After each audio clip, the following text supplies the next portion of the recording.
Los soportes celulósicos. El papel es el principal soporte de la escritura actual. Desde el punto de vista físico es solo un conglomerado laminar conseguido mediante el enrasado de fibras normalmente vegetales.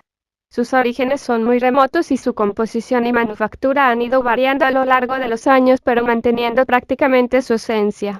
El papel como tal apareció muy probablemente en el siglo II d.C. en China. Originalmente se obtenía con restos de sedas, tejidos y plantas, como la morera y el ramio, machacados, mezclados con agua y filtrados mediante una especie de sedazo de bambú en el que quedaba depositada la pulpa. Esta pulpa, una vez seca, encolada, generalmente con adhesivos procedentes de raíces y algas, y pulida, se convertía en una superficie apta para recibir la tinta. Otros soportes celulósicos.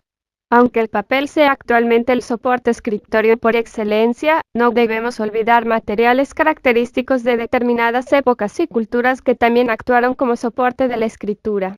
Dejando de lado algunos materiales competencia de la conservación arqueológica, piedra, arcilla, metales, hueso, marfil, y los soportes escritorios de origen animal, pergaminos y pieles curtidas, que serán tratados en otros capítulos, nos centraremos en aquellos materiales de origen orgánico vegetal, celulósico, que constituyen en muchos casos un auténtico precedente del papel.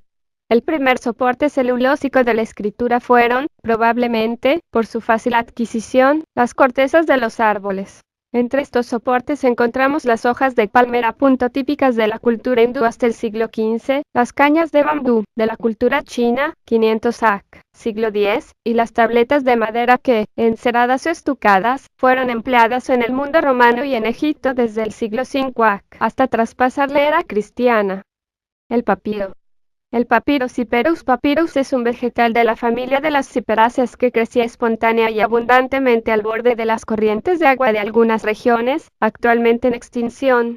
Existen tres variantes. C. Philopticus espontánea en la ribera y delta del Nilo, C. Siriaca, especie aislada en Siria, y C. Siciliaca, especie aislada en Sicilia. Pueden considerarse una variante las matas que crecen espontáneamente en Centroamérica. La planta del papiro llega a medir hasta 4 metros de altura y su tallo suele tener un grosor de unos 10 centímetros, con aspecto liso y rematado en un penacho de hojas alargadas en cuyos extremos brotan pequeñas flores verdosas. La sección del tallo es cilíndrica triangular con capas concéntricas. El amatle. El amatle fue el principal soporte de la escritura empleado por las más destacadas culturas de la América precolombina, la maya y la azteca. Quizá tenga un origen anterior, dentro de alguna cultura desarrollada en el Golfo de México. Los datos fías antiguos acerca del amatle proceden de la cultura teotihuacana correspondiente a los primeros siglos de la era cristiana, y su uso pervive hasta el siglo XVI cuando es sustituido por el papel. El amatle es una especie de fieltro, fibras enmarañadas, obtenido a partir de una higuera salvaje del mismo nombre que crece en gran parte de la América Central, especialmente en el Yucatán. Botánicamente pertenece al género Ficus y entre las variantes más apreciadas están el F. cocinifolia, el F. petiolaris y el F. lancifolia. Estos árboles alcanzaban proporciones gigantescas, y de su tronco surgen raíces aéreas que sirven para apuntalar su enorme estructura. Estas raíces fueron el material empleado para la fabricación del amatle, factores de degradación y métodos preventivos. Se debe tener bien en cuenta que toda sustancia, especialmente la de naturaleza orgánica, es potencialmente perecedera. Los métodos preventivos, preservación, van dirigidos a frenar, en lo posible, el proceso degradatorio, que solo podrá evitarse analizando previamente las causas de alteración para, en consecuencia, aplicar un método capaz de erradicarlas.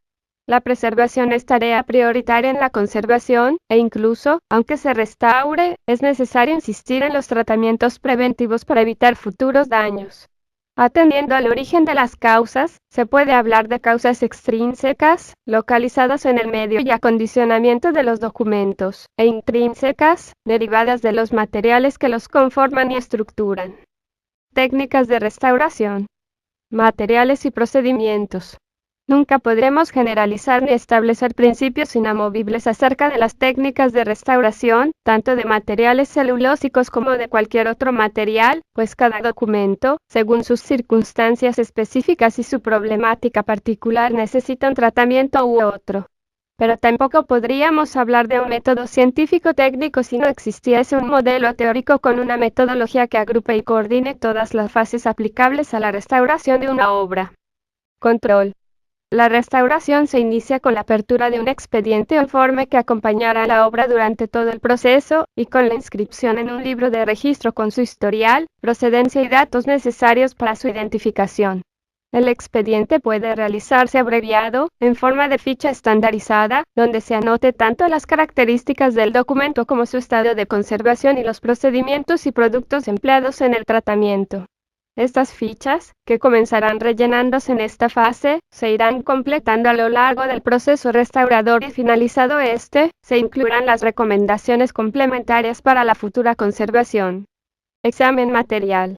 Comienza con el análisis de la obra, tanto de las características materiales como culturales, y se realiza un auténtico diagnóstico tras identificar alteraciones y causas. A partir de estos datos se prescribe el tratamiento adecuado a las características y estado de alteración del documento.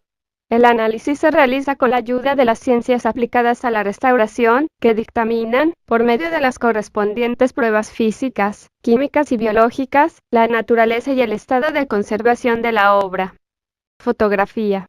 La fotografía también forma parte del informe iniciado en la fase de control como testimonio del estado de conservación, evolución durante el proceso restaurador y resultado final. Fotografía con luz cenital, rasante, por transparencia, y además es uno de los métodos de análisis para identificar daños y aspectos particularizados invisibles al ojo humano. Macro y microfotografía, radiaciones infrarrojas, ultravioletas. Protección del documento. Antes de iniciar determinadas intervenciones que impliquen el uso y aplicación de productos ajenos a la obra a restaurar, es necesario someterla a determinados preparativos que garanticen las manipulaciones y protejan al original contra posibles riesgos. Desinfección y desinsectación.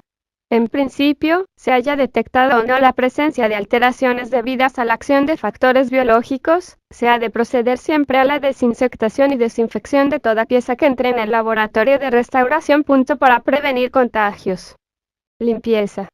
El concepto de limpieza incluye toda acción dirigida a suprimir la suciedad o aditamentos que desvirtúen el aspecto o integridad original. Según el tipo de suciedad se realizará un tratamiento de limpieza u otro. A. Limpieza mecánica. Específica para anular partículas sólidas como el polvo. Debe realizarse siempre antes de cualquier tratamiento por inmersión en un líquido, pues las partículas sólidas, si no se eliminan previamente, pueden quedar incrustadas en el soporte. Se realiza con elementos secos que pueden actuar mediante la extracción o remoción de polvo, aspiradores, aire a presión, cepillos, o a través de la abrasión, gomas de borrar, cepillos de fibra de vidrio, polvo de greda, bisturí, torno de borrar. B. Limpieza con disolventes no acuosos. Elimina preferentemente las manchas de grasa y sustancias no acuosas. Se aplican disolventes por baño localmente, mediante apósitos, papel absorbente, agentes coloidales, pincel, goteo. En el caso de los disolventes orgánicos, hay que tener precauciones según el producto, pues pueden ser explosivos, inflamables y tóxicos. C. Lavado. Elimina manchas ocasionadas por suspensiones o disoluciones acuosas mediante baños con agua en la que se mezclan otras sustancias, como tensoactivos, agentes coloidales o enzimas. Desacidificación. La acidez es uno de los agentes más perniciosos para la conservación del papel. Su acción cáustica rompe la cadena molecular de la celulosa, mermando sus propiedades físicas y llegando incluso a la desintegración. Mediante el proceso de desacidificación se elimina la causa originaria de estas alteraciones, acidez, pero no los efectos provocados, amarillamiento y fragilidad.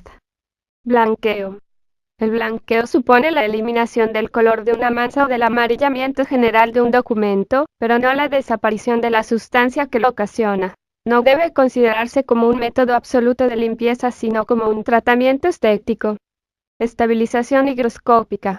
Como tratamiento restaurador es un medio aplicado más que nada a materiales proteínicos, pero excepcionalmente puede realizarse dentro de la restauración de materiales celulósicos excesivamente deshidratados y resquebrajados, como puede ser un papiro, una macla o papeles de determinadas características como el papel vegetal friable y arrugado. En estos casos el tratamiento se hace con polietilenglicol, tal como describiremos en el capítulo dedicado a la restauración de pergaminos. Consolidación. Por causa del lavado u otro tipo de baños, o por la merma natural de las propiedades del soporte, puede ser necesario dotar a los materiales celulósicos de un nuevo encolado o presto con el objeto de suplir la pérdida del adhesivo que consolidaba su estructura. Secado y alisado. Cualquier tratamiento por humectación provoca una serie de defectos porque aumenta el volumen de las fibras, lo que origina deformaciones y un sensible alavamiento. Se corrige todo ello mediante un alisado. Reparación de cortes y desgarros y reintegración del soporte. La reparación de cortes y desgarros consiste en devolver a su sitio de forma cohesiva y resistente las partes lesionadas.